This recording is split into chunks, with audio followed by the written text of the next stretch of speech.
sea and land, habitats that could hardly be more different. Crabs are typical marine inhabitants, but 35 million years ago they started to conquer the land too. Many of these early conquerors, however, stayed close to the ocean.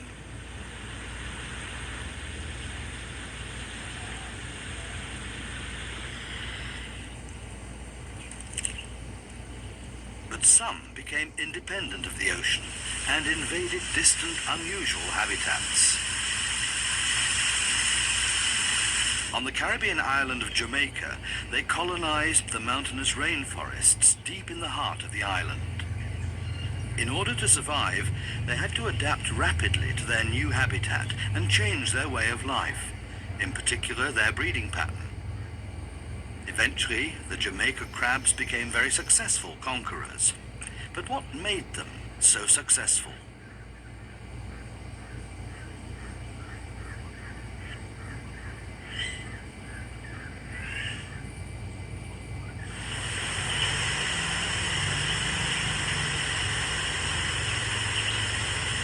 For many of us, Jamaica means sunshine, palm trees, and sandy beaches.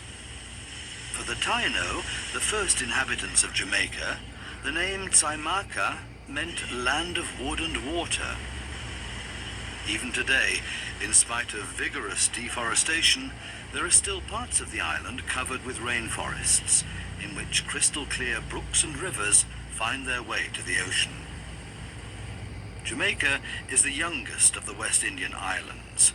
Only 12 million years ago did this former coral reef emerge from the ocean. Today, a thick layer of limestone covers large parts of the island.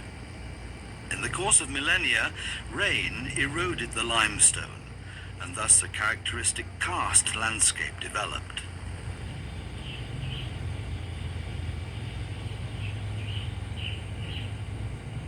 Several animals and plants that reached the island found ideal habitats where they could freely develop, and produced a variety of endemic species that exist nowhere else on Earth. Among them, the anoles, like the green tree lizard. Numerous species of birds, like the Jamaican golden oriole, the streamer-tail hummingbird, and no less than 500 species of calcium-loving land snails.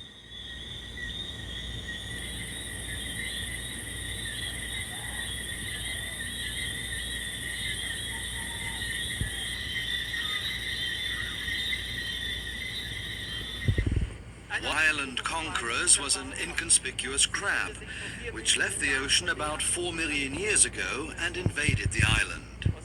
Eventually, species developed that reproduced in fresh water instead of salt water, the Jamaican crabs. During the past 15 years, I have studied these crabs together with my research team, and we have discovered their unusual reproductive behavior. For example, crabs that breed in snail shells, or raise their young in a pineapple plant on a tree. We will follow the route of these tree breeders from the ocean to the treetops, and thus trace the most important locations of their evolutionary pathway. It all began here on the coast. Long before the ancestors of the Jamaican land crabs colonized the island, other crabs had already settled along the coast. These coastal crabs were reliant on the sea, like being trapped in a dead-end street of evolution. The ghost crabs are one of them. They inhabit the sandy beaches, an area where the tides determine their daily rhythm of life.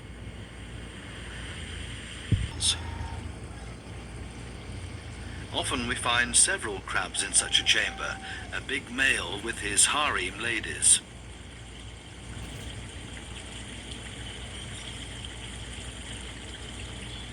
It's the breeding season.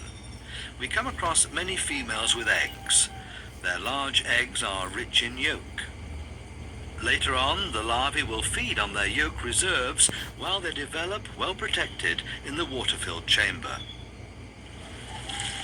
Out in the stream, the larvae would not survive long and would easily become fish food.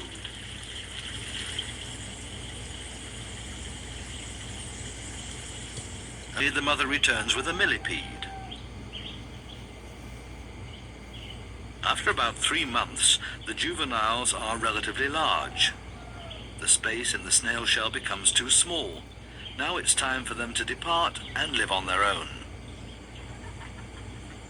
Early morning at the Windsor Field Station. The nights are cool here. The humid air has cooled down and covered the plants with dew.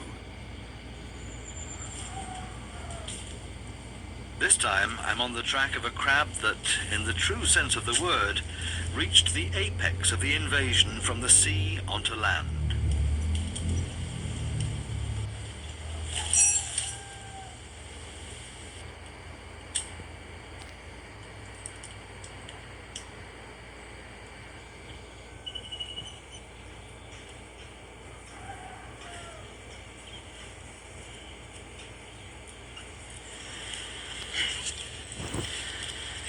I am now 25 meters above ground in a tree. Here in the world of birds there also exist the bromeliad crabs. They live in bromeliad plants which store rainwater all year round. Their entire life cycle takes place on these plants, and they have adapted to this unusual habitat in a special way.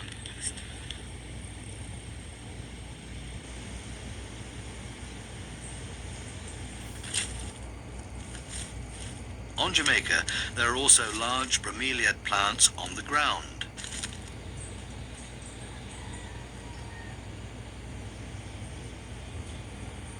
"60 species are found in Jamaica. These plants, which are related to the pineapple plant, are real masters of the art of survival.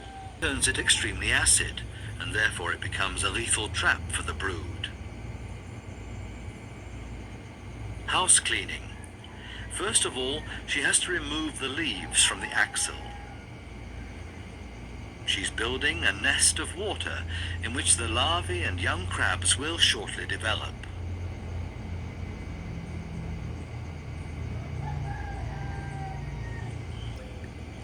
She throws the opponent decisively off the bromeliad plant. Well protected and well fed, the young prosper. The female has taken care of her brood intensively for more than 3 months. Now they are large enough to leave their nursery axil and search for food on their own. The excursion does not lead into the inhospitable world outside the bromeliad, but only to the neighboring axils.